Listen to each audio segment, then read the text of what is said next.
Welcome back to this Let's Play of the original official campaign for Neverwinter Nights 2. Last time we completed 3 of the 4, well, the third of the 4 statues we're going to be able to get here, and picked up Cleansing Nova, which is really useless, but we have it. This area is full of undead, as our Detect Undead spell is telling us, and so I picked up a couple of undead-specific spells, like Undeath to Death, which is essentially Mass Finger of Death for dead things. Don't think about that too hard.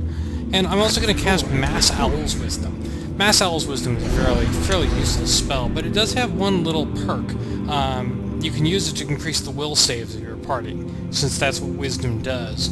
It also makes your cleric spellcasters a little better for their saving throws, but generally you're not casting the clerical magic for its saves. LNE casting druid spells will sometimes do offensive casting, but if you want to play an offensive spellcaster, you're pretty much stuck playing an arcane caster, not a divine caster. The sort of most annoying part of this area is these bell noise here. And you'd think, a bunch of undead, I'll just turn undead. Well, it turns out Turn Undead does not work very well because all of these are highly inflated levels. So I'm going to try casting Control Undead on this Baelnorn just for fun. I'll have to try it. The other thing I'm going to try is just for these ghasts, casting Undeath to Death. Unfortunately, my main character is not very good at high DC spell saves, but if you look at this, we did attempt to affect all 4 of the undead here, and, well, I mean, effectively it did 300 damage with one spell, which is certainly not bad. Undeath to Death is one of those just high-power spells for this campaign, because the high levels of this area, of this campaign, are really undead heavy. So you're pretty much stuck with using that spell instead of things like Weird or Will of the Banshee, because everything's undead already, so you can't use the killing spells on it. Here's one of our spirits we needed to get the tree going, and here's the tree itself. But for now, I'm just going to focus on clearing the area, and then we'll start in on the puzzle aspect of this area. These are these ghost lights here, and you can just turn them on and off by clicking on them. I won't mess with them just yet. First things first, I want to clear out a corner of this dungeon so that I can rest. And to do so, I really need to pull all my party members into this area. If you just let them attack whatever they want to attack, as usual, for these sort of narrow areas with lots of enemies in them, they will just go charging off randomly trying to find an enemy, and you'll end up with the party trying to fight on 16 fronts at once. Follow me. Ziggy was just about trying to do. There are some crafting stations back here, which I may actually make some use of, since Sand just picked up all the magical crafting feats, but I'll do that off screen.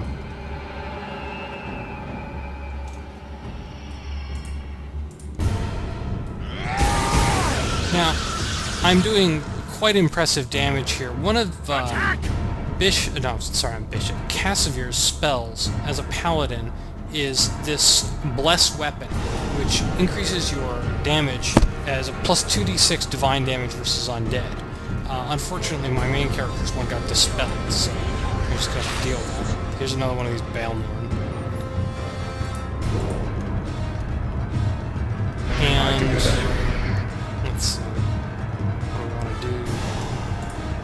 Unfortunately, we're kind of stuck behind the door, so I'm going to have her use Chain Lightning. One of the reasons I picked up that rod for her is so that she has something to do when she's trapped like that.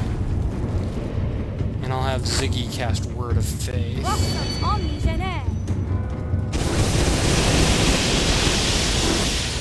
Get on him! Attack! Attack! Attack! Now, I guess my main character is the one who's stuck on the wrong side of the game. My spell got messed up. damn it! Well, I guess I thought I had enough concentration skill, but when you get hit for 65 damage, I guess that doesn't quite add up. I'm letting Chandra and Casimir kind of take the doorway positions here because they don't have any ranged options, and I do.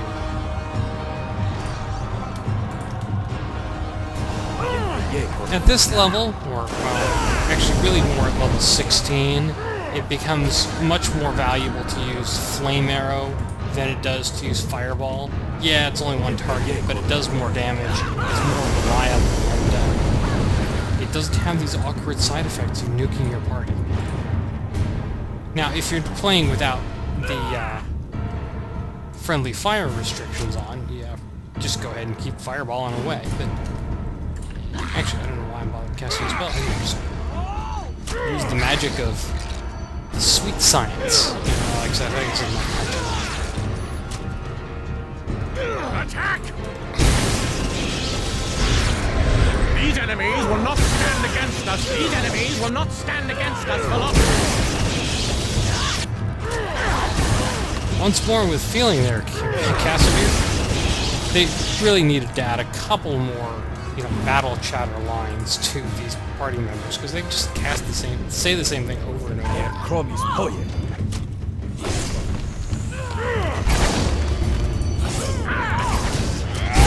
there a moon? Either that or I missed. Now, there are more than just undead in this area. There's also this Underhawk back here, this truly horrid Underhawk, which is another reason to have a protection from evil on it, so that you're immune to its confusion phase, which all Underhawks share. And with confusion, that fight can get kind of annoying, kind of fast. With protection from it, well, let's just say it's not much of a challenge. I think it is time everyone marched behind me, your new goo. Listen, something you want? Yes. Okay, you're being stupid. The AI is not always good about following closely, even when you tell it to follow. It seems to get hung up on things. It's one of the reasons that actually having all your party members use bows, even if they're not very good with them, sometimes it's more effective because, well, they're actually fighting instead of just stuck in the back looking stupid.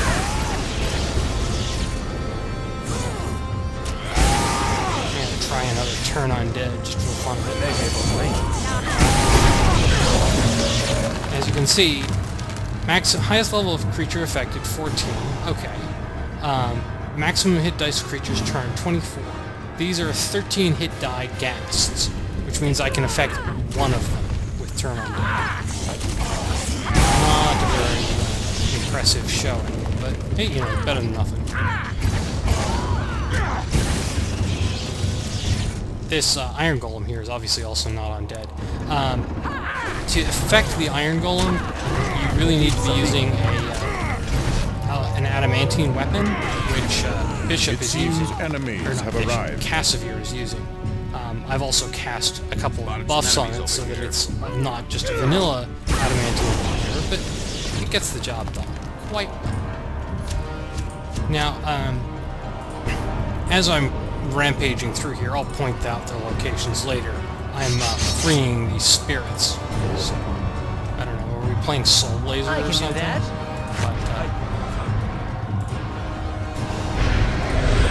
there are still a couple undead left, so let's see if we can get rid of them. Detect Undead makes being thorough a little easier in this area. Give it up! You'll notice that those guys didn't appear on my map before, and then they suddenly appeared. Sometimes enemies aren't always on the map to begin with. If they spawn later, then turn on and find Undead.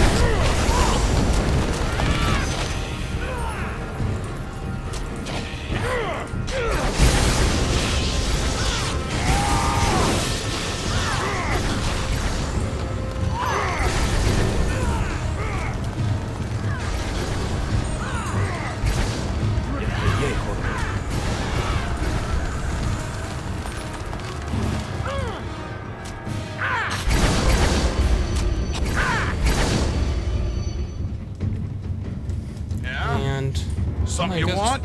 That undead near the front, in the front of the area, up in the library, that's our friend, actually. It doesn't actually detect hostile undead, it just detects undead.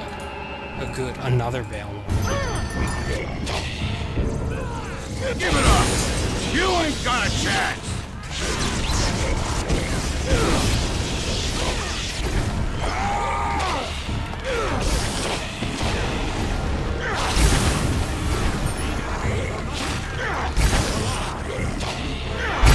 I'm actually surprised that protection from evil has not been dispelled yet. I guess I'm kind of taking in the teeth with some of these other characters.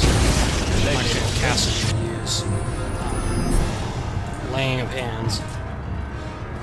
Not exactly one of the much of a justification for playing a paladin in itself, but you know, hey, if you got it, flaunt it. The bless weapon ability on Casavir, that's level 1 paladin spell. It's actually a paladin spell, and it's uniquely a paladin spell. Is pretty much the reason why Casavir is one of the better characters for the late game in this campaign. Even though pure paladins are not normally a class I really care for, he definitely pulls his weight. And I guess there's one more step. Alright, after this little rampage, I'm gonna go through and clean everything up. I might do a little crafting, and I'll meet you back here. I don't actually have enough time to shepherd all these spirits in, but I'll just go over the loot you find in this area, some of which is quite good. This Maestrin belt of priestly might is, well, I mean, it's +4 strength instead of the +3 strength belt he was using, so that's all good. It also gives +2 deflection bonus, which means his cloak of fortification is a little redundant. Ring of Improved Evasion gives you improved evasion like a thief, so if you cast fireballs at the person wearing it, as long as they make their dex save, or reflex save, they won't take damage. It's a good item for Casavir, actually, because paladins get save bonuses equal to their charisma bonus, so he has much higher reflex saves than most melee fighters. King's Scythe is just a scythe. Broenda Family Armor is sort of something I'm torn about, because immunity to mind defecting is kind of nice, but it's such poor armor, and I guess you could use it on Grobnar and give him some bracers or something. Courtesan Blade is probably the best base dagger in the game, but you can't enchant it any further. This Gem of Seeing allows you to cast True Seeing once a day. There are all sorts of items that give True Seeing in this game. Yes. The Caretaker's Veil, which I'm actually just having Chandra use, because she has such a high armor class using a shield that I don't really care with it. It's a -2 AC penalty. There's also this Amulet of Truth, which you get, I forgot to mention, you get after defeating Lorne in the Trial by Combat. Yes. It's not very useful, but it's there.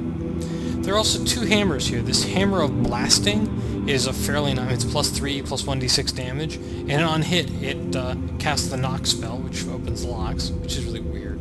And this Hammer of the Lost Empire is similar, except it's fire damage, and it gives regeneration. I'm actually going to have Casavir use that as kind of his base hammer, just for the regeneration. At any rate, there's a spirit here in the room, and we're going to have to shepherd all his spirits to the communion tree, but we'll do that next time. We're out of time.